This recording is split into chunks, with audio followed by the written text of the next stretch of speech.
মই কি ৰান্ধিলোঁ তাকে অলপমান দেখুৱাবলৈ লৈছোঁ। আহকচোন তেন্তে চাই লওঁ।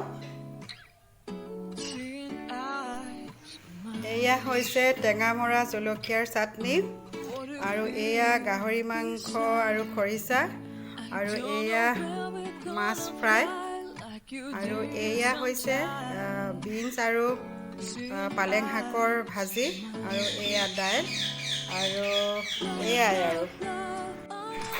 আৰু আজি মই আপোনালোকক মোৰ ফুলনিখনৰ বিষয়েও দেখুৱাম।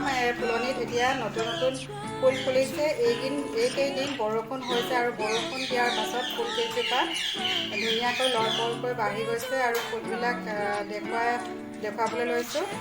এয়া হৈছে পিংক লিলি। আজি ৰাতিপুৱা মই শুই উঠি ফুলনি বাগিচাত আহোঁতে দেখিলোঁ মোৰ পিংক লিলিজোপা আজি ফুলিছে। বহুত দিনৰ পৰা আশা কৰি আছিলোঁ কেতিয়ানো ফুলিব, কিয়নো এই টাবটোত ফুলদানিৰ দৰে লাগে ফুলকেইপাহ ফুলিলে। টাব নহয়, এইটো আছিলে ফ্লাক্সৰ বেয়া বটল, আৰু মই কাটি কুটি ফুল লগাইছোঁ। আৰু এয়া হৈছে মোৰ হোৱাইট লিলি, আৰু এয়া টাবত লগাইছোঁ। এয়াও কালিৰ পৰা ফুলিছে, ফুল আহিছে ইয়াত। আৰু মই কেইজোপামান মাটিতো লগাই থৈ দিছোঁ ফুলনি বাগিচাত, আৰু মাটিত লগোৱা ফুল কেইজোপা কেইবাদিনো হ'ল ফুলা, আৰু মাটিত লগা কেইজোপা মই দেখুৱাই দিছোঁ। এয়া মই লাইন কৰি লৈ লগাই থৈছিলোঁ ফুল কেইজোপা, আৰু এয়া ফুলিয়া আছে আটাইকেইজোপাতে। আৰু এয়া হৈছে এই ছিজনত ফুলা ফুল। এই এতিয়া বছৰেকত এবাৰেই ফুলে,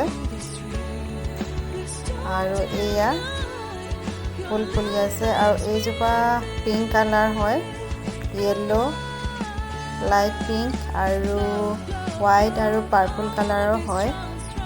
কেইবাটাও কালাৰ আছে। আৰু এয়া মই আখৈ ফুল বুলি ৰুইছোঁ, কিন্তু কি নাম ইয়াৰ ভালদৰে মই নাজানো। আৰু এয়া হৈছে হেঁচজাতীয় ফুল,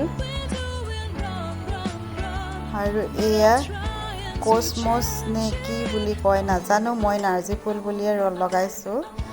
আৰু নাৰ্জী ফুল আৰু ফুলি আছে এয়া।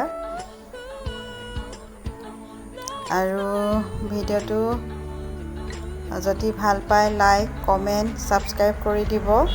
আৰু এয়া আমাৰ হিবিস্কাছজোপা ডাঙৰকৈ ফুলি আছে। এতিয়া 4-5 দিন একেলেঠাৰিয়ে বৰষুণ দিয়াত ইয়াৰ কলিবিলাক বেয়া হৈ গৈছে। আৰু ভিডিঅ'টো এইখিনিতে সামৰণি মাৰিছোঁ, আৰু ভিডিঅ'টো চোৱাৰ বাবে ধন্যবাদ।